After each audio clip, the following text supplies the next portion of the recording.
नमस्कार दोस्तों, आप देख रहे हैं भाई खाता लर्न यूट्यूब चैनल। तो आज हम पढ़ेंगे 2.5 का सेकंड क्वेश्चन, मतलब कि जर्नल एंट्री का दूसरा क्वेश्चन। तो अगर आपको पहला क्वेश्चन देखना है तो आप हमारे चैनल पे जाके देख सकते हैं और आई बटन पे लिंक भी आपको मिल जाएगा। तो चलिए शुरू करते हैं। तो ये रहा हमारा सवाल। दूसरा क्वेश्चन है ये 2.5 का 11th। तो पहले क्वेश्चन को अच्छे से पढ़ते हैं।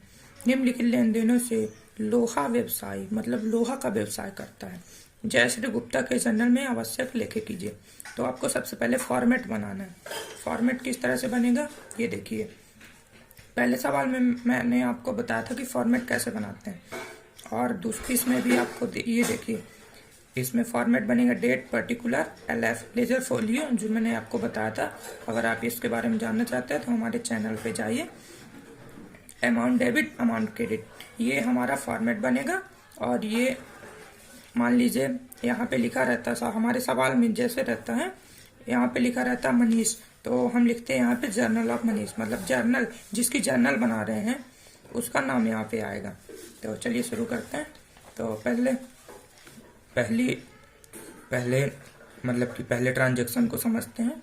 तो पहला ट्रांजैक्शन, और एक बात और, इसमें आपको कुछ नया देखने को मिल रहा है। तो वैसे तो हर एक सवाल में डेट दी हुई होती है, जैसे कि जनवरी 1, जनवरी 2, जनवरी 5 या जनवरी 7, लेकिन इसमें आपको नंबरिंग दी हुई है। तो आपको घबराना नहीं है। यहाँ पे आपको डेट की जगह पे आपको यहाँ पे नंबरिंग कर देना है। तो जैसे ट्रांजैक्शन दिए हैं उसी प्रकार से आपको नंबरिंग करते जाना है। परेशान होने की कोई जरूरत नहीं, आराम से सवाल कीजिए। तो चलिए पहले ट्रांजैक्शन को देखते हैं, मतलब पहला व्यवहार। तो व्यवसाय को 90,000 में खरीदा, मतलब कि जो बिजनेस होता है, जिसका आदमी व्यवसाय करता है, उसको मतलब व्यवसाय को खरीद रहा है, मतलब ये व्यवसाय कोई पहले दूसरा करता था, उसको ये जयश्री गुप्ता खरीद रहा है। तो इसको अगर आपको समझ में नहीं आता, चलिए पहले रफ्तार में देख लेते हैं। तो आपको इसके लिए आपको वो जर्नल के जो खाते होते हैं, खातों के जो नियम होते हैं, तो सबसे पहले आपको खातों के नियम याद रखना है। अब अगर नियम नहीं पता है आपको तो चैनल पे जाके देख सकते हैं, नियम आपको पूरी तरीके से समझ में आ जाएगा। तो चलिए देखते हैं। तो पहला, व्यवसाय को 90,000 में खरीदा, मतलब व्यवसाय आ रहा है, जो वस्तु आए उसे डेबिट और जो वस्तु जाए उसे क्रेडिट। व्यवसाय आ रहा है तो यहाँ पे लिख देंगे बिजनेस अकाउंट। आपको सब में लगाना है, मैंने पहले सवाल पे आपको बताया था, बिजनेस अकाउंट डेबिट। उसके बाद आपको 2 करके लिखना है। ये तो आपको पता ही होगा कि 2 क्यों लगाते हैं, वो भी मैंने आपको पहले सवाल पे बताया था, फिर भी बता देता हूँ। जब डेबिट लिखते हैं और नीचे 2 करके हमेशा क्रेडिट लिखते हैं, और आपको अकाउंट हमेशा लगाना है हर एक चीज में। तो जो वस्तु जाए उसे डेबिट और जो वस्तु आए उसे क्रेडिट। तो जा क्या रहा है कैश जा रहा है, और आ क्या रहा है, बिजनेस आ रहा है। तो जो वस्तु आए उसे डेबिट, बिजनेस आ रहा है तो बिजनेस को डेबिट कर दिए, और जो वस्तु जाए, मतलब कि जा क्या रहा है 90,000, मतलब कैश जा रहा है, पैसा जा रहा है, हमारी पूंजी जा रही है। तो यहाँ पे लिखेंगे कैश अकाउंट, बस। इसी को चलिए हम फॉर्मेट में लिखते हैं। तो इसको हम फॉर्मेट पे कैसे लिखेंगे वो भी देख लेते हैं। तो ये देखिए, आपको नंबरिंग इधर करना है सवाल में जैसे दिया हुआ है, फिर उसके बाद यहाँ पे लिखना है बिजनेस अकाउंट डेबिट, 2 करके नीचे आपको लिखना है 2 कैश अकाउंट, और यहाँ पे आपको अमाउंट लिखना है जितना सवाल में दिया हुआ है। सवाल में दिया हुआ है 90,000, ये हमारा पैसा है, अमाउंट। तो इसको लिख लेते हैं यहाँ पे डेबिट पे 90,000। उसके बाद क्रेडिट पे लिखेंगे, क्रेडिट में भी थोड़ा नीचे करके लिखेंगे 90,000 रुपये, मतलब डेबिट बराबर क्रेडिट होता है, तो जितना डेबिट पे लिखेंगे उतना क्रेडिट पे लिखेंगे। फिर उसके बाद अगला व्यवहार देख लेते हैं, अगला ट्रांजैक्शन। तो मोहन ब्रदर्स कोलकाता से 15, लेकिन उससे पहले आपको यहाँ पे नरेशन लिखना पड़ेगा इसका। सॉरी, गलती से भूल गया था। तो चलिए पहले इसका नरेशन लिखते हैं। तो इसका नरेशन हो जाएगा being purchased business with cash, being purchased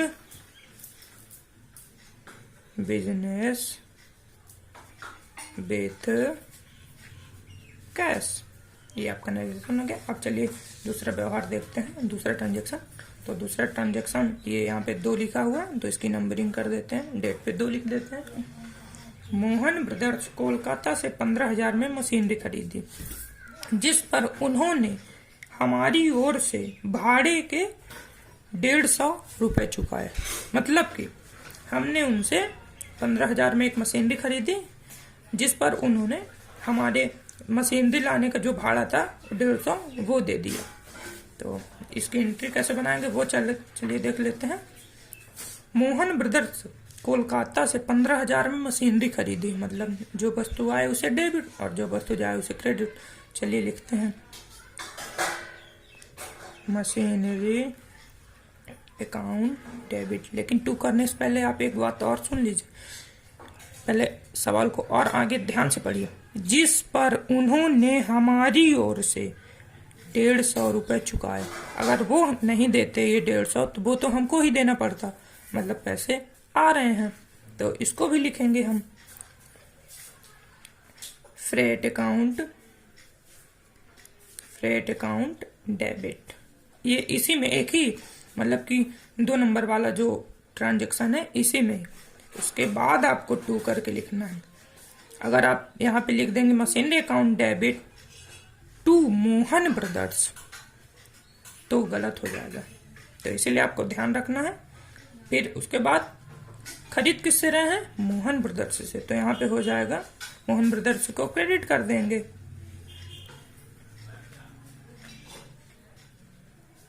Mohan brothers को क्रेडिट कर देंगे। चलिए इसको अपने सवाल में लिखते हैं। मशीनरी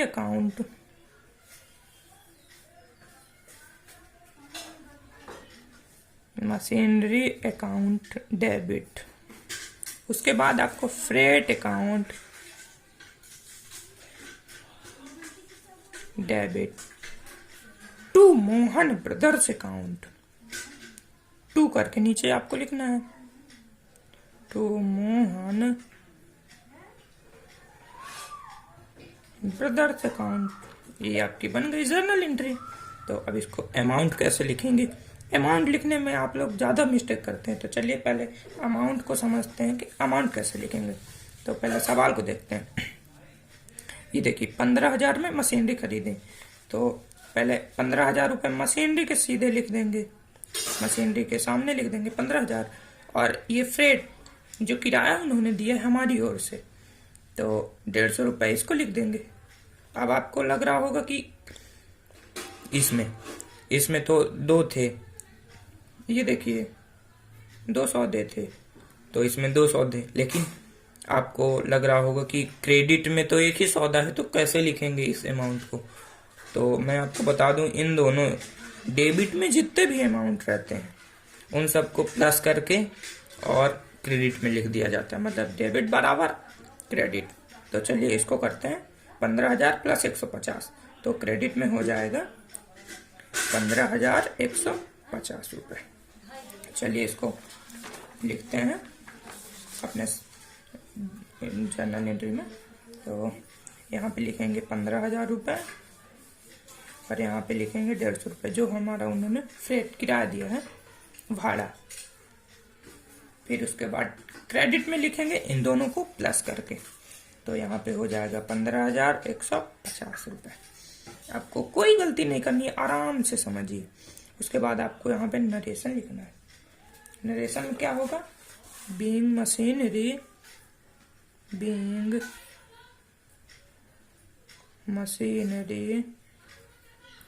परचेज्ड, इसका नरेशन हो जाएगा being machinery purchased from Mohan brothers and carriage paid by them. Machinery purchased from Mohan brothers Mohan brothers and carriage paid by them, मतलब उनके द्वारा किराया दिया गया। तो तीसरी एंट्री देखते हैं, मतलब तीसरा सौदा देखते हैं। तो तीसरा सौदा है मशीनरी लगवाने का बेस 450 रुपये हुआ। तो इसको पहले रफ में समझते हैं, फिर एंट्री में करते हैं। मशीनरी लगवाने का व्यय आ क्या रहा है, मशीनरी अकाउंट डेबिट के बाद 2 जा क्या रहा है। कोई अगर हमारे यहाँ काम करने आता है तो हम उसको पैसा देते हैं, मतलब पैसा जा रहा है। 2 कैश अकाउंट 450 रुपये, ये देखिए 450 रुपये। चलिए इसको एंट्री में लिख लेते हैं। मशीनरी अकाउंट डेबिट 2 जो हमने बनाया था वही, मशीनरी अकाउंट डेबिट। तो इसका नरेशन हो जाएगा कैश अकाउंट इरेक्शन चार्जेस 450 रुपये, मशीनरी पेड बीइंग, उसके बाद narration erection charges of machinery paid, मतलब मशीनरी लगवाने का चार्ज दिया। उसके बाद चौथा देखते हैं, मतलब चौथा व्यवहार, चौथा ट्रांजैक्शन। एक रोकड़िए ने 700 चुरा लिए और अब लापता है। मतलब कि व्यापार में जो सामान था और जो पैसा था 700 रुपये उसने चुरा लिया और अब लापता है। तो इसकी एंट्री चलिए देखते हैं, आप परेशान मत होइए, आराम से करते हैं। वीडियो ज़्यादा बड़ी हो रही है तो ये 2 सवालों में मैंने आपको अच्छे से समझा दिया है। अगली वीडियो में हम सीधे जर्नल एंट्री करेंगे, उसमें रफ कार नहीं करेंगे, तो वीडियो छोटी रहेगी। आप 2 वीडियो में आपको पूरी तरह से समझ में आ जाएगा कि कैसे करते हैं। फिर हम अगली वीडियो में जर्नल एंट्री डायरेक्ट करेंगे। तो इसमें चलिए देखते हैं। एक रोकड़िए ने 700 चुरा लिए और अब लापता है, मतलब कि उसने चोरी कर ली 700 रुपये व्यापार से। तो जा क्या रहा है, मतलब हो रही, मतलब जो वस्तु आए उसे डेबिट, 700 रुपये चोरी हो रही है। तो इसको लिखते हैं loss by theft account debit. जा क्या रहा है, loss by theft account debit to cash जा रहा है, पैसा जा रहा है, पैसा चोरी कर रहा है ना, कैश अकाउंट। तो इसको हम अपनी एंट्री में लिखते हैं, loss by theft account debit to cash account. कितना, 700 रुपये हमने सवाल में पढ़ा था ना, इसीलिए आपको बताते हैं। अच्छे से सवाल को ध्यान से पढ़िए जिससे कोई मिस्टेक ना हो। उसके बाद इसका नरेशन लिखना है, being cash stolen by cashier. उसके बाद चलिए 5वां व्यवहार देखते हैं। 50 रुपये का माल निःशुल्क नमूने के रूप में वितरित किया, मतलब एडवर्टाइजमेंट के लिए दिया। तो इसका पहले रफ कार में देखते हैं। 50 रुपये का माल एडवर्टाइजमेंट के लिए दिया, तो जा क्या रहा है, कैश जा रहा है, मतलब जिसे हमने खरीदा था, जिसे परचेज किया था, वही माल दे रहे हैं ना दूसरे को एडवर्टाइजमेंट के लिए। तो आ क्या रहा है, एडवर्टाइजमेंट अकाउंट डेबिट टू, हमने उस माल को परचेज किया था, परचेज अकाउंट। तो इसको हम लिख लेते हैं अपनी एंट्री में, advertisement account debit to purchase account. कितना, 50 रुपये, नहीं हाँ 50 रुपये, ये लिख लिए 50 रुपये। ये हमारा कंप्लीट हो गया। अब इसका टोटल करना है। तो चलिए इसका मतलब इसको सबको प्लस कर देना है, जोड़ देना है। तो जोड़ लेते हैं जल्दी से। तो ये हमने सभी अंकों को लिख लिया है। अब चलिए इसको जोड़ देते हैं जल्दी। तो हमने जोड़ लिया। ये 1,06,350 रुपये आया। तो चलिए टोटल में लिख देते हैं 1,06,350 रुपये। फिर इधर भी डेबिट, जितना डेबिट उतना क्रेडिट। तो 1,06,350 रुपये। ये देखिए लिखने के बाद, टोटल लिखने के बाद हमेशा नीचे 2 लाइन कर खींच दी जाती है, जिससे पता चलता है कि ये टोटल है। तो थैंक्स फॉर वॉचिंग दोस्तों। अब मिलते हैं अगले वीडियो में।